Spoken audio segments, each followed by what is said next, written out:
It's very clear there must be health studies before wind turbines. The simple truth here, windmills don't run on wind, they run on subsidies.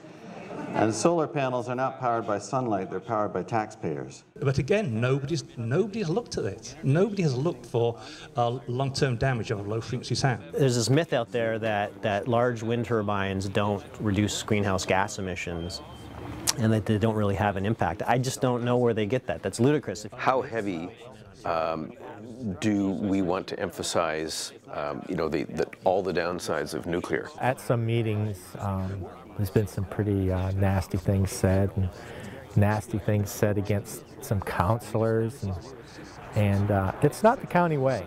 The Ontario Medical Association for many years told governments that coal-fired generation kills people.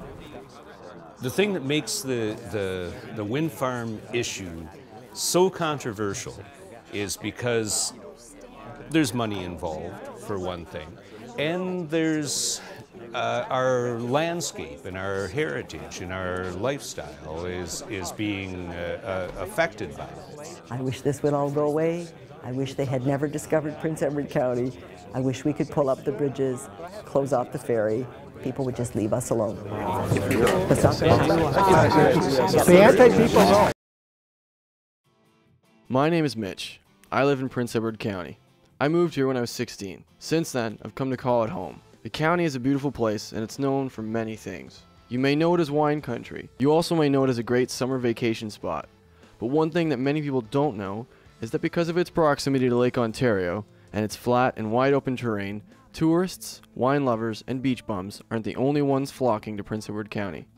Recently, things have become quite heated within the community. So what's the issue? What has some county residents backed up against the ropes and ready to duke it out? The issue is wind turbines. Yeah, you heard me right. Those large, spinning machines that generate electricity out of thin air. It seems that there's quite a large opposition across Ontario, and Prince Edward County is no stranger to this. They come in various forms, groups, and organizations, but all share the same message. They don't like the way wind turbines have been introduced into Ontario communities, and they want things to change.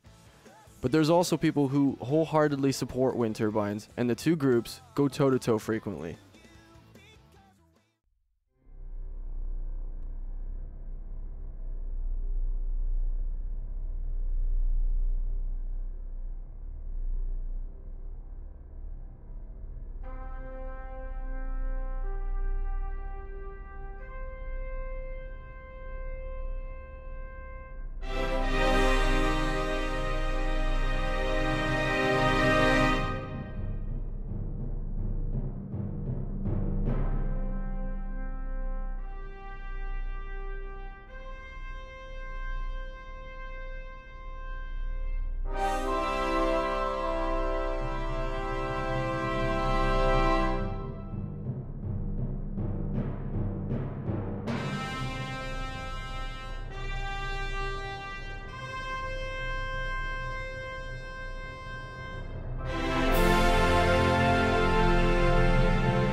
You may know this guy. As Premier, he has the final say in all things Ontario. In September 2009, Dalton McGuinty held a press conference at Ontario Place to announce a unique piece of legislation, the Green Energy Act. First of all, we're introducing a feed-in tariff which allows individuals, Aboriginal communities, companies, schools, hospitals, homes, everyone to sell renewable energy to the grid at set rates for set periods of time. This is all about long-term predictability and stability. The tariff will make it easier to get financing and access to the energy grid. Wind turbines will have a minimum setback from homes. Our setbacks will be the toughest in North America, tougher than in 8 European countries, but at the same time they will not unreasonably deter new investment so that we can together create jobs in this new green economy. The Green Energy Act is kind of a landmark piece of legislation for Ontario, and the purpose was to give high priority to green energy, specifically electricity, but also conservation as well. And the idea is when we're planning our electricity system to make sure that green energy technologies like solar, biomass, hydroelectric, wind aren't left out of the discussion and in fact are given a level playing field. To break it down, the Green Energy Act does three things. It introduced the Feed-in Tariff, or FIT program, into Ontario. It encourages conservation through actual metered usage. It set goals for installing new renewable sources like solar and wind farms, and also set goals for phasing out traditional generation methods like coal and natural gas. Aside from the approval process, the construction of a wind turbine is fairly simple. First, a location with a reputation for strong, consistent wind is selected, and a test tower is built. If the tests show that the area is a good place for a wind turbine, a large cement pad is poured and the tower is assembled in pieces. The hub is attached, then the blades, and finally the nacelle. Once all the safety inspections are complete, the turbine is connected to the grid. So what's not to like? It all seems straightforward and in the best interests of all of Ontario. Who could possibly oppose such a logical idea? Wind turbines have been put up before health studies. The claim there's no evidence against about adverse health effects, that claim is false. And the industry can't ignore it. They can't ignore it. They can't say, well, there are no health issues. Heaven help anybody uses the word insignificant. There is no such thing as an insignificant health issue if it's one person whose life is altered forever. Is there anybody here who would suggest that, yes, indeed, more research is required? Hands up, please. All right. We know that there are potential effects from living next door to a nuclear power plant. We know that. We know there are effects from living next door to a coal-fired plant.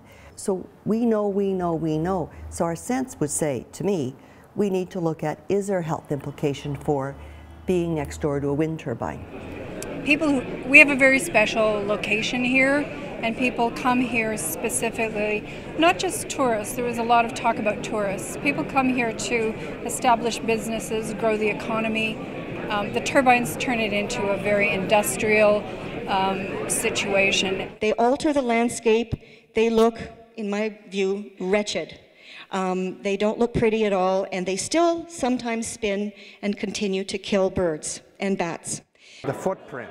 We know a nuclear power plant or a coal plant takes up very little space, where the wind farm by us takes up about 25,000 acres. This is a machine. It's manufactured out of petrochemicals, transported thousands of miles, plasticized in one part of the world, transported again to other parts of the world, again using gas and oil, and it's mired in cement. Cement causes 7% of the world's CO2. And in the United States, cement production and use is the third largest producer of CO2. So cement is a big factor up there for polluting the environment. These guys are stuck in tons of cement. The other thing that we need to remember is that there's over 1,000 gallons of oil in the moving parts of these machines, and those have to be lubricated constantly and topped up with the oil supply. You'll see many times that the developers go by, the oil leaks, and they quickly go and try to clean up the leak that's coming down the shaft of the turbine.